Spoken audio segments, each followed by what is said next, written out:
Ah, God has his ways, man. He really does. Not sure why I'm making this video, if I'll ever post it publicly or whatever. I do need to show. Gosh, I'm so not good at this. But I mean, this is what I'm looking at right now. It's my backyard. Sorry, I apologize about the angles, but if you look around, it kind of looks a little bit overgrown, but every single area that you glance at has a function. We bought this house in 2016, my wife and I, of course, here comes a train, which I actually love. It's funny, when it's heading towards the east, when it's heading towards the west,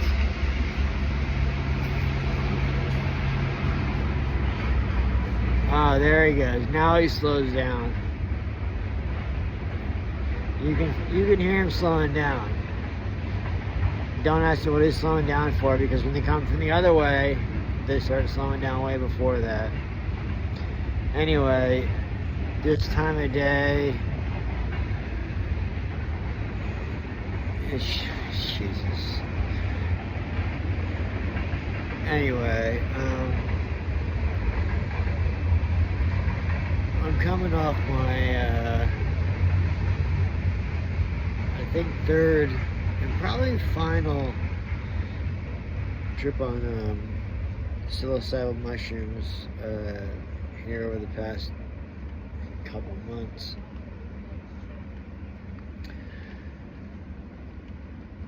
Which I never thought I would do. I'm 48, I guess, right? Yeah, 48. But my wife, in the past couple years, has turned into a complete, I don't want to label, you know, I mean, there's part of me wants to say, if there's a definition of narcissism, there's a picture of her by that in the dictionary. I won't say that, but it goes way beyond that with her, and it's scary. I'm a Christian. I'm a Christian that does mushrooms on occasion. Not an occasion, I mean once every 25 years or so. But I got an ounce of them. I've been microdosing for a while, and it actually helped me out quite a bit. And then I reconnected with an old friend, and long story short, there's some boys in here in Pennsylvania that have been doing some amazing genetic work in terms of, I don't know, it's beyond my knowledge, but they're crossbreeding this and that and this and that and that to come out with this stuff. And it's just like, I remember doing mushrooms in the 90s, and when you did them, it was like, look out, here comes the jet plane crashing into your fucking life and your soul. You know what I mean? Like, you just never knew. You never knew. And I had some experiences on mushrooms that were okay, but most of them were just like, they were hard to maintain, and that can be attributed to a whole different bunch of factors. But whatever these whatever these young men, whatever these men today are doing, sorry, I'm showing my age, but whatever these men have been doing for the past 20 years with these mushrooms has been phenomenal. I can't say enough about it, and I've never been into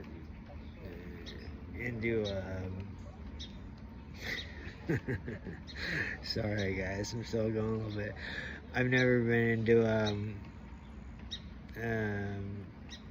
my gosh,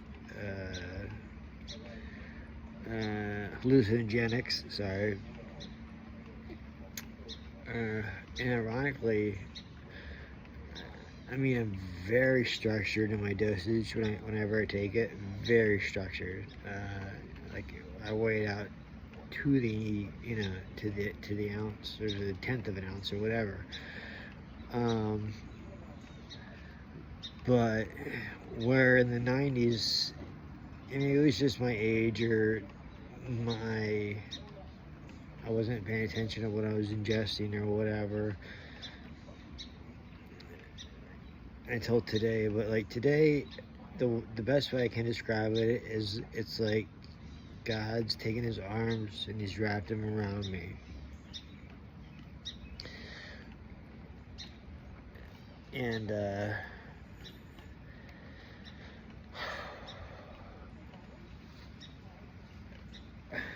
mean, that's saying a lot, you know, like, I'm not trying to be hyperbolic or whatever about it. And I'm not saying that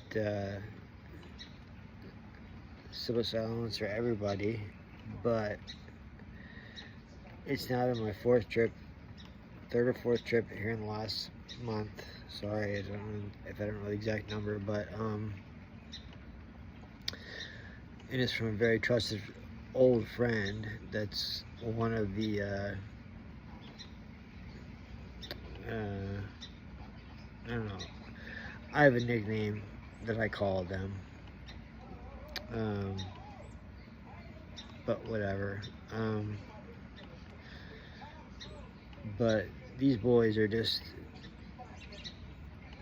they're doing God's work, man. And like, I know for a fact, and even though I don't know any of the details, but I know for a fact that they are stockpiling pounds and pounds and pounds and pounds and pounds of this stuff. I call them the Appalachian 7. That's their little gangster name or whatever, but they're not in it for the money, obviously. And they call me an OG, they call me OG Taster, I think it's OG Taster or something like that. Whatever, but, look, I'm not here to promote psychedelics in general, but I do suggest anyone that's having issues with depression or anxiety to look into microdosing with psilocybin mushrooms.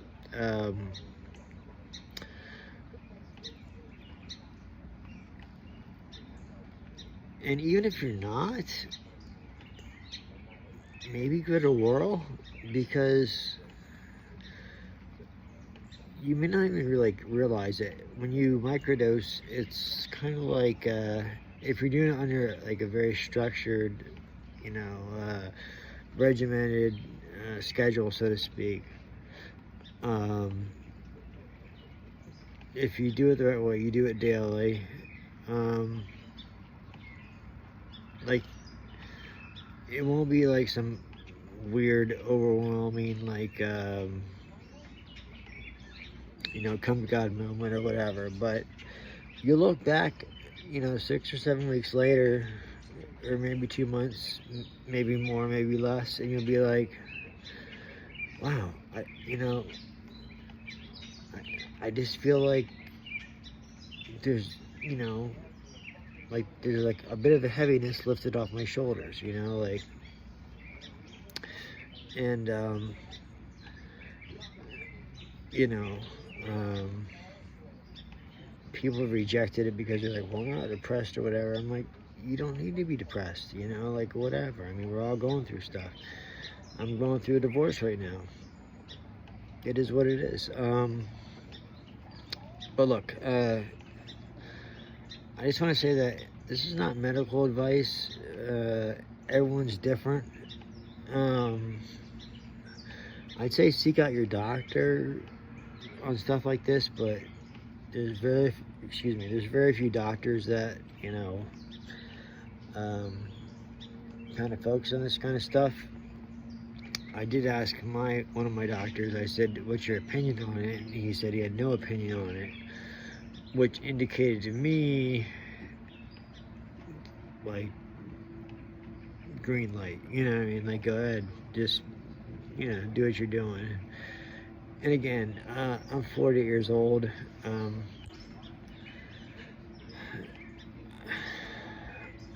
not here to brag about all I've done drug-wise or in the drug scene, but we've all done it. We've all been there. But with the Appalachian like 7 are doing, or right now, or what they've been doing, and I've recently stumbled across, it's going to change the world. And let's just hope that we can somehow legalize it quickly as possible, so we can help old farts like me,